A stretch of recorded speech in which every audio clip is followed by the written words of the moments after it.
Here's a list of 10 places to check out when you're in Philadelphia that is either free or inexpensive and has an interesting backstory. If you're looking for somewhere free to visit in Philadelphia and are an Edgar Allan Poe fan, then you're in luck.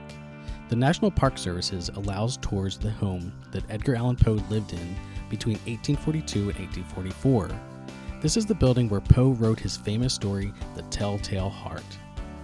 Richard Gimple bought the house in 1933 and opened it as a museum. After his death, he left it to the city of Philadelphia. You can choose either a self-guided tour or go with a ranger-led tour. It's open Friday through Sunday, 9 to 5, with an hour closed between 12 and 1 for lunch. Located at 532 North 7th Street, it's a little bit away from the usual downtown historical hub, but worth a visit, especially since it's free. The tour does include a short video about Poe's life, and then you are free to start a tour in the property. There's a yard attached to the property. Located at 700 Market Street, the Declaration House is the site where Thomas Jefferson drafted the Declaration of Independence. The original building, which belonged to Jacob Graff, had been demolished, but the current building was constructed in 1975 in anticipation for the bicentennial celebrations expected for 1976. There are exhibits about the Declaration of Independence and a theater to show brief videos. The second floor has a parlor and bedroom with period furnishings. It is currently closed for renovations, but worth a visit once it opens again. The Boers in Philadelphia is one of the first steel-framed buildings, constructed between 1893 and 1895.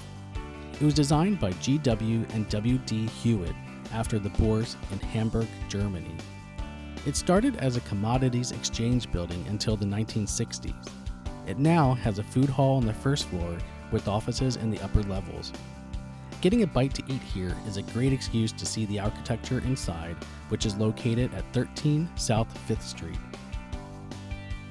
The Museum of the American Revolution is a newer attraction, which opened on April 19, 2017. It has a large collection of artwork and memorabilia. It has a permanent collection as well as temporary exhibits and a theater. It is close to the other historical buildings like the First U.S. Bank and Independence Hall, located at 101 South 3rd Street. It used to be the site of the Independence Living History Center. The Betsy Ross House is one of the more popular and mainstream destinations on the list, but worth including just for the live actors that portray Betsy Ross and one of her husbands. They are very entertaining. Located at 239 Arch Street is where Betsy Ross is honored and told to have lived when designing the first American flag. Although there is speculation that she actually lived in an adjacent house that has since been torn down. In any case, it has become historical if only for the number of people who have passed through to visit. In 1937, radio mogul A. Atwater Kent commissioned Richard Brognard Oakey to restore the home for $25,000. It, along with the courtyard, was given to the city in 1941. Benjamin Franklin's final resting place is at the cemetery at Christ Church, which was founded in 1695. You can see his grave from 5th and Arch Streets, where a portion of the wall is of an iron fence instead of brick like the rest of the surrounding wall. Tradition is to throw a penny on his grave. A block away at the Girard Fountain Park is a sculpture of Ben Franklin. Reginald F. Beauchamp molded the first statue in acrylic covered in 80,000 pennies collected by school children in 1971. It was unveiled outside the fire station, Engine 8 Ladder 2 Company. Ben established the first fire company in 1736. The statue also included a 2-minute speech about fire prevention when you pushed a button. Unfortunately, over time the statue caved in on itself, but a replacement bronze sculpture covered with a cast of 1,000 keys by James Penniston was created in 2003. The John Wanamaker building is the site of many firsts for the modern department store. It was an abandoned Pennsylvania railroad station when John Wanamaker bought the property and converted it into a department store in 1877. By the next year, it was the first of its kind to be lit by electricity. It was the first building to use pneumatic tubing to transport cash and documents.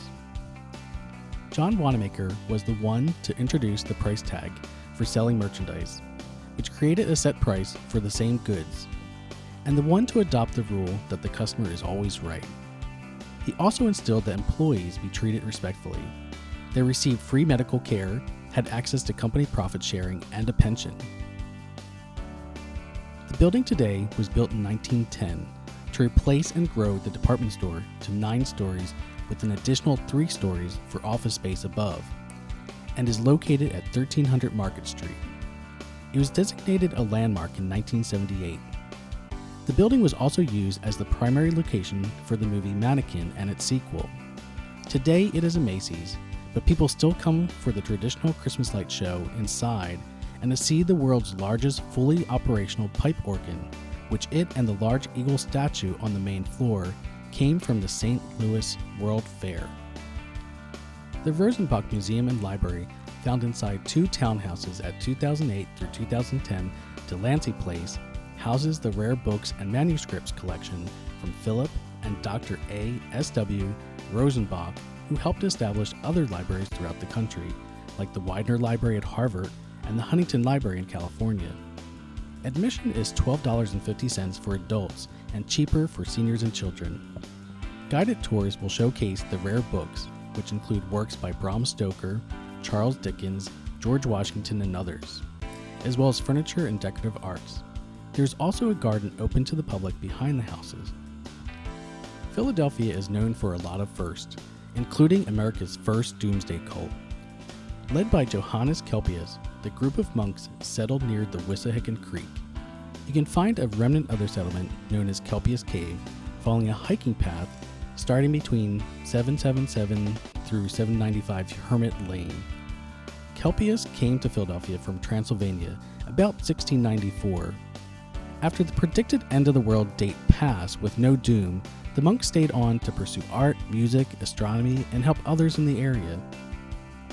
University of Penn Museum of Archaeology and Anthropology Archaeological Museum, or Penn Museum for short, is located at 3260 South Street.